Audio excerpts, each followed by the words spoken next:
Okay, children, how was that? Was that fun? Yes, I suppose so. That was confusing, right? It always is, but don't worry. Everybody's learning, okay? All right, children. So first of all, to continue with our work, we are going to look at this. Pay attention, please.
Okay, children, so how was that? That was nice, right?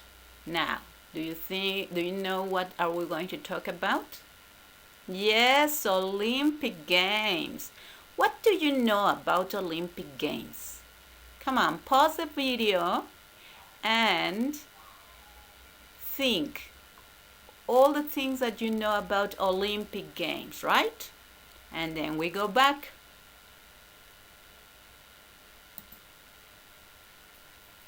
All right, did you answer that question that is here at the top of the page? What do you know about Olympic Games? All right, now children, I am going to ask you to open your book on this page and we are going to listen to the audio, okay? Come on, open your book. Okay then, so we are going to continue here on reading, right? It is page number 44. Pay attention. I'm going to play the audio here, okay? And then you follow the reading. Ready? Here we go. Olympic origins. Every 4 years, people all over the world gather around the TV to cheer for their country in the Olympics. A gold medal at the Olympics is the ultimate athletic achievement. People in nearly every country send a skillful team to compete. Even some of the tiniest countries in the world have an Olympic team. The Olympics are an international symbol of achievement. The Games bring people together. But where did this tradition come from? To answer that question, we have to go back, way back. The first Olympic Games took place nearly 3,000 years ago. The Games were held in Olympia. This Greek city was dedicated to the mighty Zeus.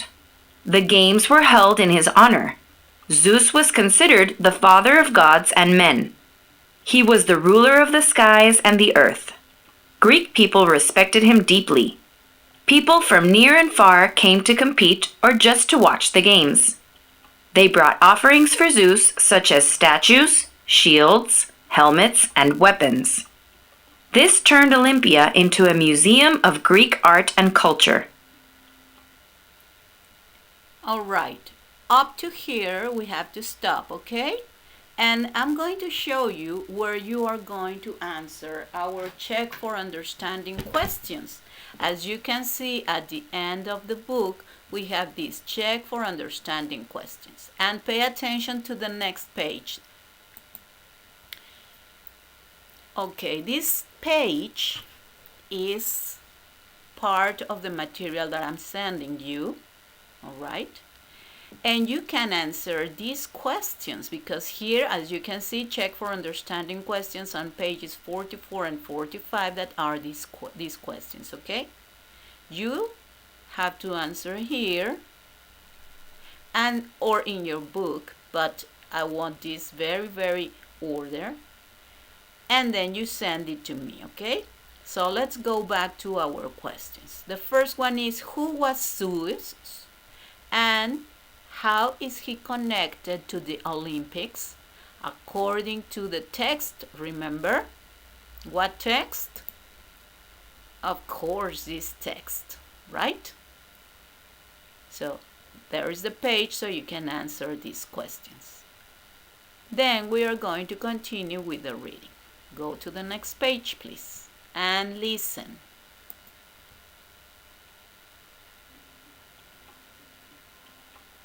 The original purpose of the Olympics was simply to keep men fit. They needed to be ready to fight in battles for Greece. In the first Olympics, there was only one event. It was a 200-meter run called the Stadion. Men raced completely nude.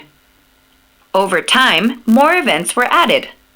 The games changed and grew. The winner was given a wreath of olive branches on their head. But that wasn't all. Winners quickly became famous. Some got money from their hometowns. Detailed records were kept. The winners' names were well preserved. Unlike today, women were not allowed to compete. Married women were not even allowed to attend the event. However, there was a lesser-known competition called the Heraean Games. These games were just for women. They were named in honor of the goddess Hera. Much like the men, women competed only in foot races. However, they were fully dressed in men's clothing while they ran. There was also a temple for Hera in Olympia. Okay, stop here.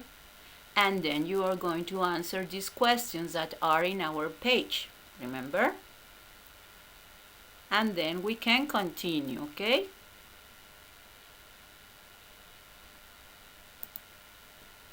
All right, let's continue. The Olympics were important in ancient Greece. The Greeks fought many wars with other people. Cities in Greece even fought against other cities. However, each year, there was a special truce called for the Olympics. For a full month, all battles were stopped. This way, men could train, travel, and take part in the games without fear. These special games lasted over 1,000 years. Then, a Roman emperor banned them. He outlawed the worship of ancient gods. The buildings were taken down. Over time, earthquakes and floods further destroyed the ancient city. Today, Olympia is one of the most popular tourist sites in Greece. Visitors can check out the ruins of the original stadium. Most of the structures were destroyed, but the history is still there. Going to Olympia gives visitors a feeling of connection to the past. The Greek believed that developing the body was as important as developing the mind. Their education was built on strong minds like Socrates and Plato. Equally important were the strong bodies of their Olympians.